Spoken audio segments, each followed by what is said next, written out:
What's going on, you guys? It's your boy Patrick, aka Addicted to Combat, back for the recap and results of UFC Vegas 59, Santos versus Hill, the Ultimate Fighter 30 finale. And what a fight card it was. You know, we had two fights get postponed, potentially until next week. One was a drug test flag, and one was a botched weight cut. I had props on both of those fights as well, so hopefully they come through next week and I can replace those props. I felt pretty good about both of them.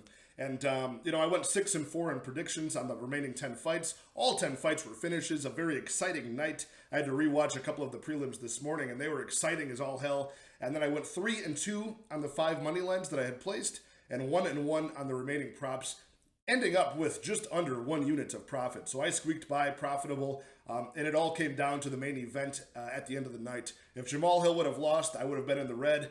Since he won, I'm in the black, and I'm happy about that. It was a very exciting main event, round 4 knockout for Jamal Hill. Very exciting back and forth fight there. I believe that one fight of the night, so it definitely deserved that. We can go back and start with some of the money lines I had placed, starting with the first fight of the night, which was Mayra Bueno Silva taking on Stephanie Egger and beating her by round 1 armbar. Very sketchy way to start the night. That was a plus 100 odd play, so slight underdog, 1 unit to win 1 unit. And she put that right in our pockets very early with an invisible armbar that nobody except for like Herb Dean and one of the judges saw. None of the cameras picked it up. I think Chris Tione was the referee, if I remember correctly. Even he didn't see it. So Mayra Bueno Silva got an armbar from the bottom position, and she let it go when she felt a tap. Tried to be a good sport about it, not break the arm of Stephanie Egger. But it looked very sketchy because Stephanie Egger was kind of standing mute, pleading the fifth, and not really... admitting that she had tapped to anything. She just looked kind of confused, thinking she could maybe play it off and get this fight restarted or something. But eventually one of the judges told Chris Tione, 100%, I saw a tap, and there we go, first round armbar. And an easy way to kick off the night. So we squeaked through that one. I had a revenge play on Miranda Granger as an underdog at plus 195 odds. Put just half a unit on that. It was really just a spiteful play against Corey McKenna, who cost me money back in her last fight against Elise Reed.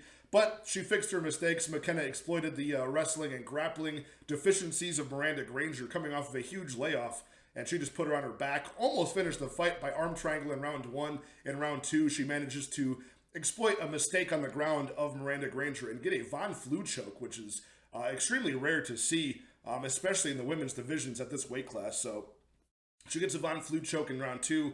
Costs me half a unit. We move on to Bryan Battle taking on Takashi Sato, and this is a good example of why I stopped paying attention to the weigh-ins. You know, like an older version of myself would have seen how gaunt and how starved and terrible Bryan Battle looked making that first cut to 170. He looked like Skeletor on these scales, but he performed very well. Got a first round head kick knockout, threw a nice right cross to Takashi Sato, hid the right high kick that followed it, and knocked him out cold, But the old me would have actually probably hedged out on that when I saw how bad he looked on the scales. But I've learned to just let those ride. Once I do my research, place the bet, whatever happens, the weigh-ins happen. Some people recover very well, and he's one of them. They must have just pumped him full of IVs or given him 10 gallons of water. He came in there looking very strong, very energetic. So good for Bryan Battle to come through. One of his first true UFC tests, and he passes it with flying colors. I paid minus 2.4 units to win 1 unit on him, so I was pretty confident he would get it done. I didn't think it would be that dominant in round 1.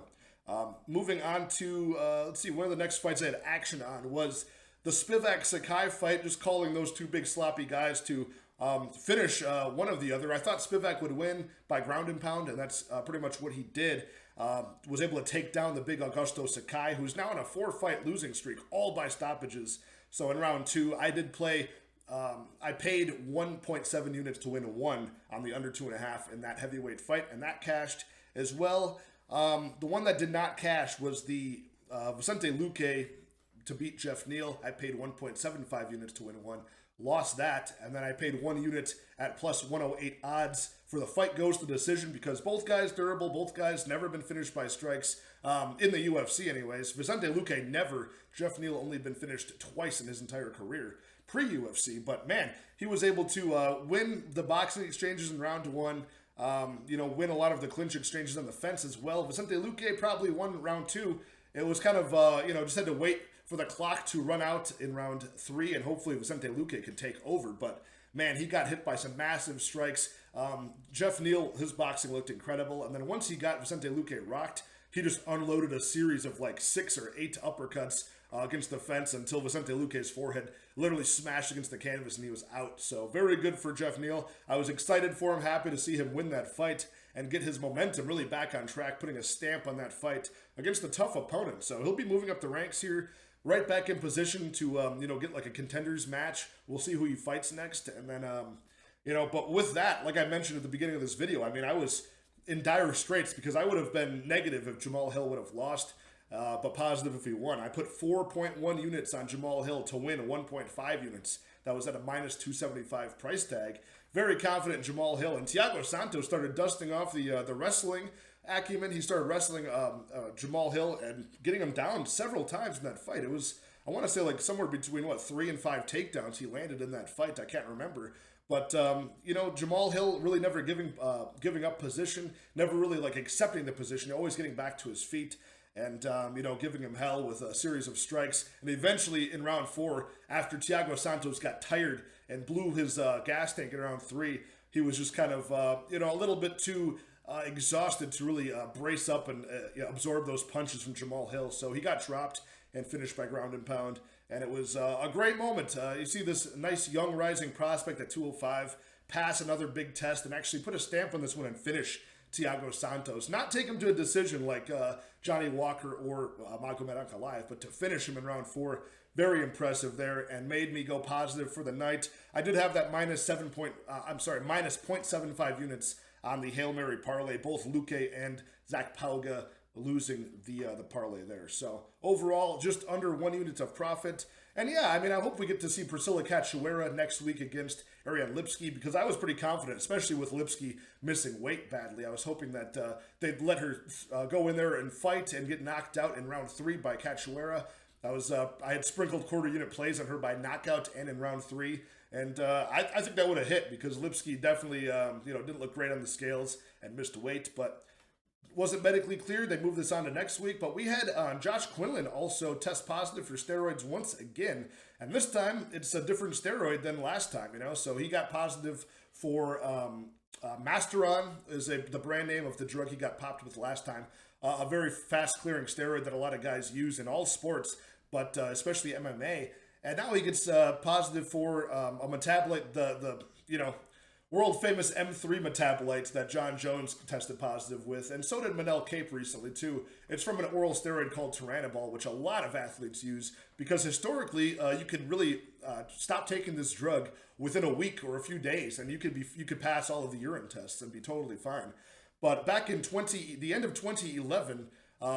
In Sweden, they actually discovered a new test to find this M3 metabolite, and now that extends it out to like 7 to 9 weeks. And people are even tweaking that metabolite test to make it even more effective for longer periods of time. But back in the 2008 Olympics, they tested everybody's urine in the Olympics. They freeze the samples, and they use those samples to test metabolite tests in the future. So in 2011, 2012, when they retested those 2008 samples in the Olympics, this is a while ago, they actually tested somewhere between 1,000 and 2,000 athletes who were positive for Turinabol with the new test, this M3 metabolite test, that had passed their drug test in 2008. So there's still this school of thought that you can use Turinabol in the gym, in training, and then just taper off of it and cut it out of your regimen, 2 weeks or so, 3 weeks before the test, and you'll be good. But you don't know what metabolite test they're using. So the UFC is using this M3 metabolite test, this USADA World Anti-Doping Level metabolite test, and Josh Quinlan and his camp must still be under the assumption that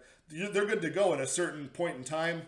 But you can pop positive if you used this two months ago. So he's caught in that. So we'll see if this bout actually goes on next week. I know that the excuse that John Jones used was this pulsing, he used it years ago, and there's just picograms of it in his system. But that's kind of bullshit as well. But hopefully they use that because I want to see that round 1 knockout from Josh Quinlan, and I'll put some money on that if he is able to compete next week. I still think he beats Jason Witt, especially since he's still juicing. So that's great. All right, you guys, let me know in the comments how you did on the night. Let me know what your favorite fight was, what your favorite finish was out of all of the bouts. I got to say mine was definitely seeing Sam Alvey get clobbered by that big left hook that you could hear thudding across his jaw in front of all of his 10 kids in the audience. That was an epic strike by Mikhail Oleksiejczuk. But yeah, I can't really hate on this slow, steady growth using this money line and simple props play.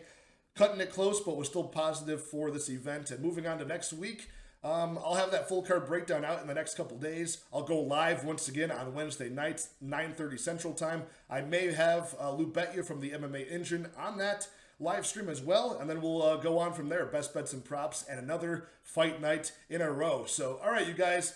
Hope you guys did well on the night, and I will talk to you guys next time. Cheers.